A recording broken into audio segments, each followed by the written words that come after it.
6 unpleasant things you do as you age without realizing it, and almost no older person notices. Have you ever stopped and wondered if your daily habits might be affecting the relationships around you? This is a question many of us, especially as we move into our 60s and 70s, often overlooks, yet it's the small, unnoticed things that can create distance rather than connection. Imagine this: you might have once had close relationships with your children, grandchildren, friends or neighbors, but lately things seem to be growing more distant. Have you ever felt puzzled as to why your loved ones visit less often, conversations don't last as long, or you feel like you're not being heard? This isn't uncommon. In fact, many older adults unintentionally develop habits that make them feel lonelier, even when their original intention was the opposite. In today's video, we'll explore those unconscious actions that might be hindering your relationships with your loved ones. But don't worry, this isn't about blaming yourself. Instead, we'll focus on identifying and changing these habits to help you build stronger, more meaningful connections. Let's begin this journey together, because small changes made today can bring great joy and deeper connections tomorrow. And if you're new to this channel, don't forget to hit the subscribe button so you won't miss any useful content that can help you live a more meaningful and fulfilling life. Ready? Let's dive into the first point right now. 1. Indifference in everyday. Indifference in everyday communication. Communication. Let's begin with something many people don't realize: indifference in daily communication. Imagine Mr. John, a 70-year-old man living in Austin, Texas, who has been retired for a few years. He used to be talkative, approachable, and the center of attention during family conversations, but lately he often gives brief, indifferent answers and no longer initiates conversations like he used to. Perhaps Mr. JN doesn't realize it, but this silence is creating an invisible distance between him and his children and grandchildren. Familiar questions like, "How was your day?" or "How's work going?" have gradually disappeared. This makes his family feel disconnected, even though he never intended it. So why does this happen for many older adults? Indifference in communication is not intentional. It can stem from feeling that the younger generation's stories are too unfamiliar or irrelevant to them. Sometimes they might think staying silent avoids bothering others. However, this very silence leads to missed opportunities for connection. Think about it. Every small conversation is a chance to share, understand, and maintain relationships.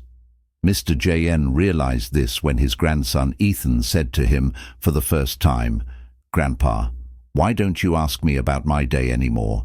That simple remark made him understand that his silence might be misunderstood as a lack of care. So how can this be improved? The answer is simple: be a little more proactive. Don't hesitate to ask straightforward questions like, "How's school going?" or "What made you happy today?" These seemingly small questions hold immense power in keeping connections strong. Mr. John decided to spend each morning calling his children and grandchildren, or set aside 10 minutes during dinner to chat with his wife. The results were remarkable. He felt closer to his family, and the atmosphere at home became warmer than ever. Communication is the bridge of all relationships. Don't let indifference turn loved ones into strangers. With just a little effort, you can spark meaningful conversations and bring about the connection you've always desired.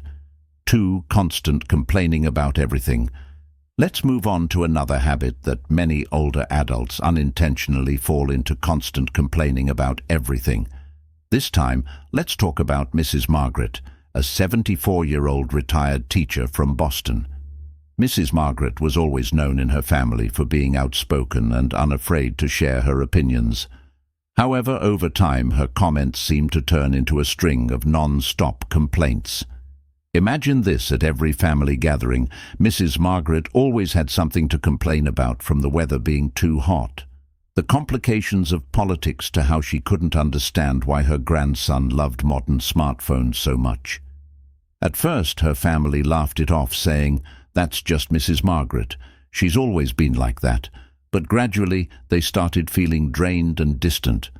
Her daughter-in-law, Julie, often found excuses to leave the dinner table, while her son James began cutting their phone conversation short to avoid listening to her grievances. So why do many older adults like Mrs. Margaret fall into this habit? Often constant complaining stems from feelings of loss of control, loneliness, or a sense of not being heard.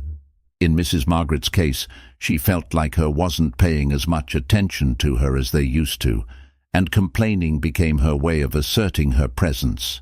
What she didn't realize was that this negativity only pushed her loved ones further away. How can this be changed? The key lies in replacing complaints with gratitude. When her grandson Ben candidly said, "Grandma, I love you, but it's hard to talk when you're always complaining," Mrs. Margaret was initially hurt, but she decided to try something new, keeping a gratitude journal each evening. Mrs. Margaret spent 10 minutes writing down 3 things she was grateful for that day. It could be a delicious meal, a beautiful flower in her garden, or simply her family still visiting regularly over time. This habit helped her shift her perspective on life. Additionally, Mrs. Margaret learned to listen more during conversations. Instead of jumping straight into complaints, she started asking questions like, "How's work going for you?" Or, "Is there something exciting you'd like to share with me?" This change not only made her feel more positive, but also made her family feel more comfortable around her. The takeaway is this: complaining doesn't improve situations, but gratitude can try replacing every complaint with a compliment or an expression of appreciation, and you'll notice a difference not only in yourself, but also in how others interact with you. 3 dominant conversations. Now let's talk about another habit that many older adults fall into: dominating conversations. Imagine the story of Mr. Frank, a 78-year-old retired professor living in Denver throughout his life. He was a man of great experience, teaching at prestigious universities, traveling extensively, and meeting some of the brightest minds in the world. His stories are fascinating, but there's one problem he always takes over every conversation picture: a Sunday lunch at his daughter Laura's house, when his grandson Alex excitedly shares about his new science project at school. Mr. Frank immediately interrupts. "That reminds me of a lecture I gave at Harvard." He then launches into a 15-minute story, causing Alex to lose interest and stop sharing. The atmosphere at the table becomes heavy rather than lively. Why do many older adults develop this habit for Mr. Frank? It's his way of feeling important her and valued in an ever-changing world. Many in his age group feel similarly. They don't intend to dominate, but simply want to share their knowledge and experiences. However, they may not realize that this can make others feel overwhelmed and unappreciated. The solution isn't to stop sharing, but to learn how to balance talking and listening. Mr. Frank had a turning point when his daughter Laura gently said, "Dad, we love stories, but sometimes Alex and everyone else also want to share their thoughts." Initially, he felt hurt, but after reflecting on it, he realized she was right. At the next family meal, when Alex started talking about his project, Mr. Frank resisted the urge to interrupt. Instead, he asked, "What's the most interesting part of your project? And what do you hope to learn from this?" The change was immediate. Alex eagerly shared, and the conversation flowed naturally. After Alex finished, Mr. Frank shared a related story, and this time everyone listened attentively. Effective communication is a two-way street. By taking the time to listen to others, you not only create opportunities for them to feel valued, but also make your stories more engaging when shared at the right moment. 4. Demanding respect than solely based on age. Now let's address another habit that many older adults unconsciously fall into: demanding respect solely based on age. Consider the story of Mrs. Evelyn, a 76-year-old retired nurse from Atlanta. She grew up in an era where respect your elders was an unspoken rule to her age, equated to wisdom, and she always expected her children and grandchildren to respect and follow her opinions without question. One day at a family barbecue, her 16-year-old granddaughter Chloe shared that she wanted to pursue a creative career instead of the traditional path her family had envisioned. Mrs. Evelyn immediately responded, "In my day, we didn't do that. Children had to listen to their elders. You should follow my advice." Feeling dismissed, Chloe quietly walked away, leaving Mrs. Evelyn confused and hurt. Why does this happen for people like Mrs. Evelyn? Respecting elders was a given ingrained from childhood and closely tied to their sense of self-worth. However, today's younger generation views respect differently. They see it as something to be earned through understanding and fair treatment rather than automatically granted based on age. This generational difference in perspective can create tension, turning one-sided expectations into barriers in relationships. So how can this tension be resolved? The key lies in fostering mutual respect. Mrs. Evelyn learned this when her son Mark said, "Mom, Chloe loves and values you, but she also needs to feel that you respect her thoughts. If you listen to her, she'll be more willing to listen to you the next time Chloe talked about her plans." Mrs. Evelyn tried a different approach. Instead of immediately giving her opinion, she asked, "What do you like most about this career, and how do you think it will help you grow?" Chloe was surprised by her grandmother's genuine interest and opened up about her dismissing others' experiences, ideas. The result, not only did Chloe feel valued, but Mrs. Evelyn also felt that their relationship had grown closer. Respect is not a right, but an exchange built on understanding. When you're willing to listen and value the opinions of the younger generation, they'll be more inclined to listen to you in return, and the relationship will become stronger than ever. 5. Dismissing others' experiences. Next, let's discuss a habit that may seem harmless but can unintentionally hurt others: dismissing their experiences. This time the story is about Mr. Robert, a 72-year-old retired engineer living in Dallas throughout his life. He faced countless challenges and learned valuable lessons. However, sometimes these experiences led him to unintentionally downplay the struggles of younger generations. Imagine this. His granddaughter Emily calls to share how stressed she feels about her first job. Instead of showing empathy, Mr. Robert responds, "You think that's hard? Back in my day, I worked from dawn till dusk without time to complain."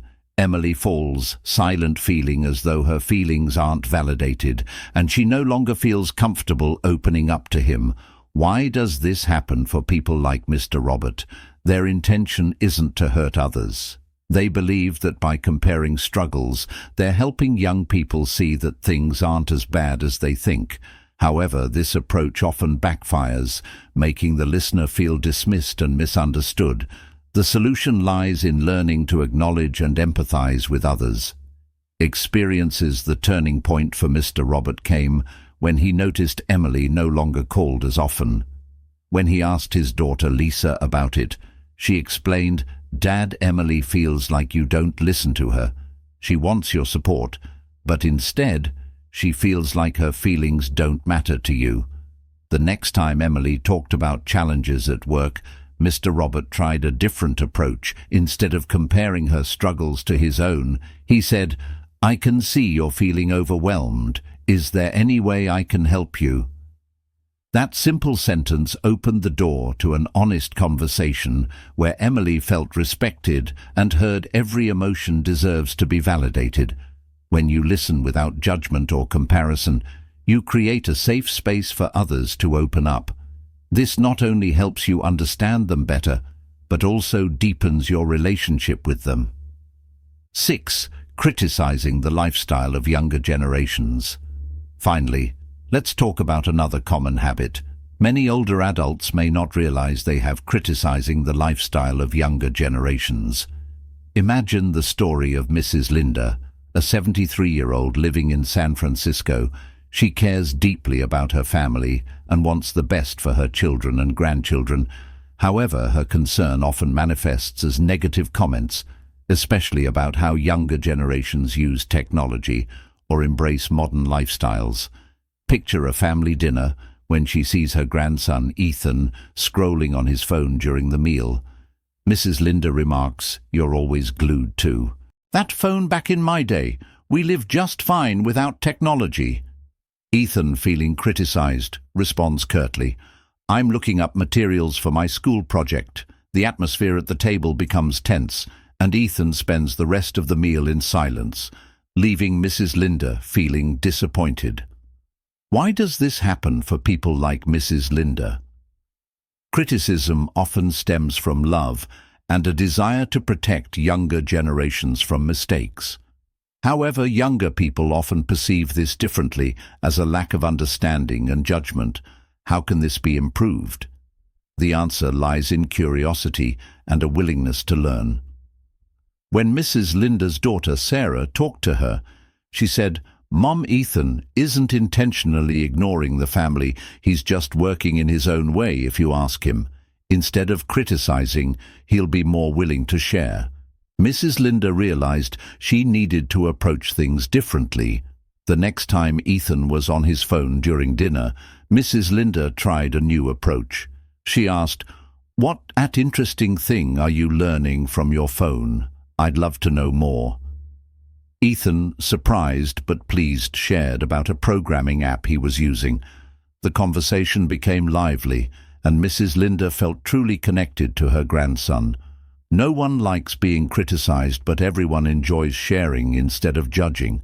Try to understand the reasons behind someone's actions. This not only helps you gain insight, but also makes others feel respected and loved. Remember, strong relationships don't come from perfection, but from the willingness to change and learn from each other, and you can start today. Thank you for joining me on this journey. If you found today's insights helpful, please like and subscribe to the channel to continue receiving meaningful content that helps you build a more fulfilling life. See you in the next video.